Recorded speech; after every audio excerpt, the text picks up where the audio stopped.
Hello everyone, welcome to another track guide for the oNiD Simhound Rookie Amateur Series, and this week we are at Suzuka, aka the surface of the sun this week. We have changed the track conditions since I did this lap because this was like 34 degrees ambient and 44 degrees track. There was no grip, the tyres were melting, you will see me fighting with the car. So we've changed the settings in the server just so it's not as much as a nightmare. But I'll still do this video, still go around, show you the braking points, the ways to go. Hopefully it will help you. As usual, 65 litres of fuel, what I consider a race stint, and we'll get going. So as you come down the main straight, you want to be keeping to the left hand side, getting ready for the braking zone in T1. T1 is a strange one because it's kind of T1 and T2, it's a two-parter, but we'll talk you through it. So we'll slow this down. So as you approach the 50, my braking point is this piece of tarmac here on the left. If you watch, I will hit the brakes, shift down a gear, lift off the brakes and coast round, and as my right hand side wheel comes off the curb, I get back on the brakes, shifting down. I think I take this one third, come slowly off the brakes, back on the throttle instantly, feather it round if you need to, take a late apex, and then as you come off the curb, on full throttle. You can use a lot of this exit curb. You can't really brake track limit because if you brake track limit, you're going on the grass, so you'll know about it. And keep full throttle all the way around. We will go back and watch it in real time. So brake at the concrete, then brake in a straight line, get turned in for a late apex, feather the throttle, full power as you come off the curb. And this leads us to the next thing. So get over to the right straight away to open up the corner as much as you can. I take this one in third. Weather conditions and grip will be different, as well as cars, so whatever gear you're the most comfortable in. And as I start turning, I lift off the throttle, and as I approach the curb, I get back on it halfway, feathering it round. And as I turn to the right, I give a dab of the brakes, and then back on the throttle. Keep your right hand side wheel on the curb. Then full throttle, get back over to the right. Don't oversteer like me. Little dab of the brakes again. As you can see, the amount I'm fighting with the car. Keep your left hand wheels on that curb and get back on the power halfway around. Feather the throttle. And then start turning right. Another little dab of the brakes. I go down a gear to get the nose turned in. In better weather conditions, you would be on the throttle here, but with the track conditions I had, it was literally impossible to be on the throttle. So if it is cooler, you want to be getting on the throttle halfway around this corner. As you see, I get on it a bit later because there is no grip. And as you come off the curb, you want to be back on full throttle over to the right hand side. As you start turning left, lift off the throttle, give it a little dip, a half lift.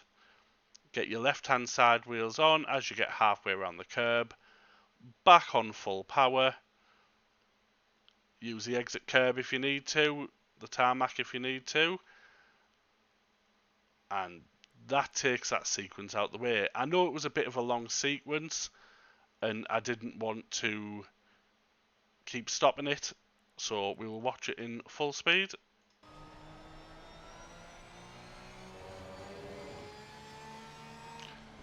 This section is all about, there's no brake markers, there's no acceleration points really, just feeling it out and how comfortable you are.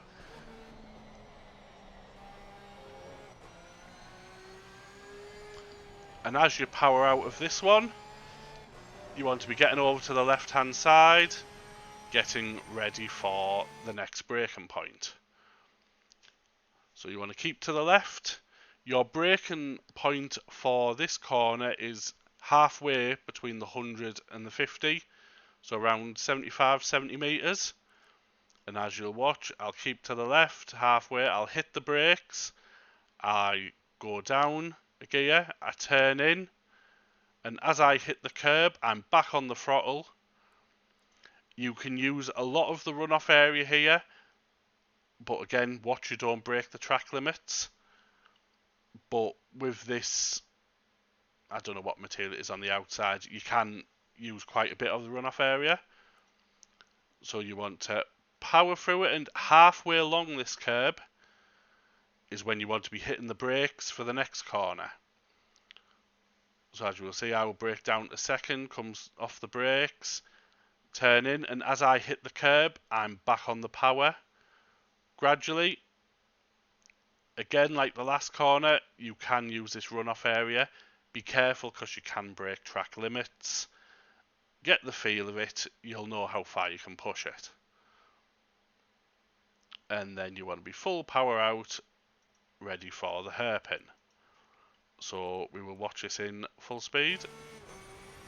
So you want to brake at 70, accelerate at the curb, halfway along this curb get on the brakes, accelerate at the curb again, use all the exit curb. And you want to keep to the left, and then at the end of this gate here you want to start turning in to get ready for the next braking zone. Your braking point for this one is halfway between these last two poles on the right. It's the only braking marker I can give you. So the last two poles on the right, when you get halfway between them, as you'll see me, halfway I hit the brakes, get all the way down to first. There is a couple of different ways you can take this corner. You can take it wide to give yourself a better exit and run out. You can hug the inside of the curb, which is, I think, is the method I take. Different people will have different preferences. Again, it will depend on grip levels, which car you're driving. Take it a few times, see what your preference is. But I get turned in, start slowly coming off the brakes, and as I get halfway around the hairpin, I will get back on full power and just power out. It is crucial you get on full power as early as you can out this hairpin. Even in these horrific slippery conditions, I was able to get on full power, so with the server being cooled down now, you won't have a problem. But it's all about getting a good exit, because this is a pretty long straight now, and you will lose a lot of time if you get it wrong. So we will go back and watch this in full speed.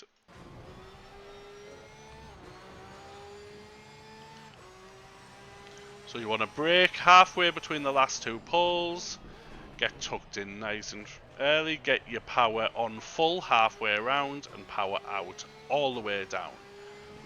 This is flat out all the way here, hug to the right, come out wide, and then come back to the right hand side again, getting ready for the next braking point.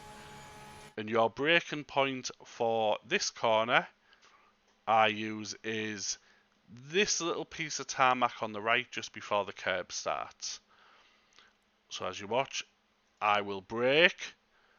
In the Porsche, I go down to third. I'll get turned in early to get my left-hand side wheels on this curb. As I come off the curb, I'll be back on the power, feathering the throttle. You can use this right-hand side curb. Be careful you don't break track limits. But you can use quite a bit of it to give yourself a better angle for the second half of this left-hander. So see, I'm feathering the throttle. I shift down to second, get turned in at the end of the curb. In better conditions, you will be on the power already, balancing the car around the corner. I wasn't able to in these conditions.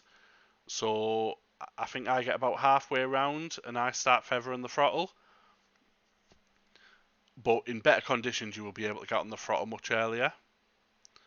Again, a good exit out of here is crucial because you're coming down to a straight. Use as much of the curb as you can, don't break track limits. And this takes you on a run up to the next corner. So we will watch this full thing in full speed. So brake at the little tarmac bit, get turned in, back on the power, feather the throttle, back on the power, feather the throttle, and get a good exit out.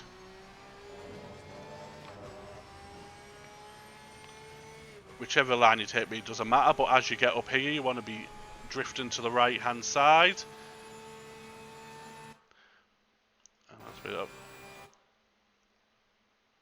And as you approach the 50, what you want to do is just give a little half lift, keep half on the throttle, get your left hand side tyres on the curb, and as you approach the end of the corner, get back on the power fully. Again, you can use a lot of this exit curb, but you can break track limits here, so be careful. Keep your left hand side tyre where the white line is, and power round, getting ready for the heavy braking zone for the last chicane. So we will watch this in full speed. So around the 50, maybe tad after, a little half lift, get turned in, get back on the power as early as you can, ready for this braking zone. Now,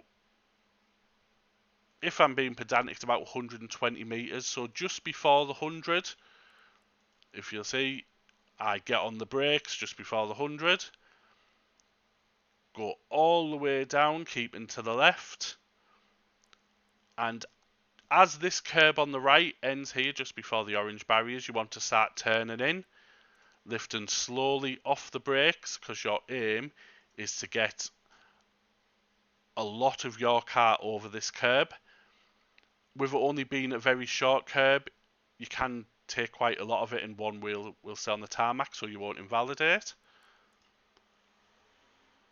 So as you go over that curb, you want to be back on the power. Then you want to start turning left immediately. Dip the throttle a bit. Take a lot of this curb back on the power as you come off it. You might get a little snap of oversteer, but be careful. And you want to be off of this exit curb before this green part, because there's a nasty bump there and it will flick you off. And then you want to keep right, keep as tight a line as you can. And that leads you to the straight, and that is a lap of Suzuka. We will watch this whole section again. So brake just before the 100, get turned in at the end of the first curb, take the full curb on the power again, get off the exit curb as quick as you can, and you go around. I'll be honest, I haven't drove this track in over a year. The weather conditions were absolutely horrific. It was a 201.5 with race fuel, which, it's not the best, but it's just a track guide for you. So what I'll do now is I will go back to the beginning and I will let you watch it without me rabbiting on, and then I will show you the outside of the car view so you get a good idea of track positioning.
and I will take it back again and show you the outside of the car view, so you get a good idea of track positioning.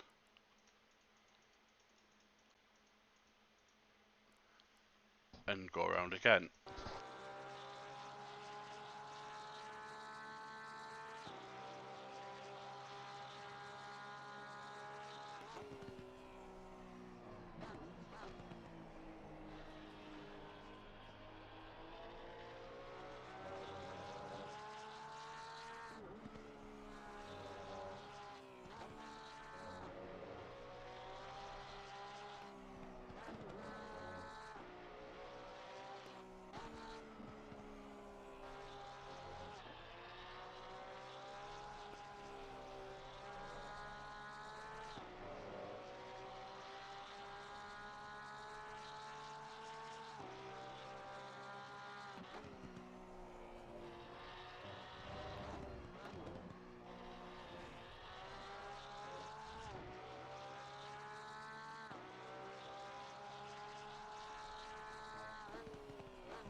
And that is a track guide for Suzuka. As I said earlier in the video, don't worry about the temperatures I had to deal with, because we have changed the practice server after Alex the Terrible again has played havoc with the weather.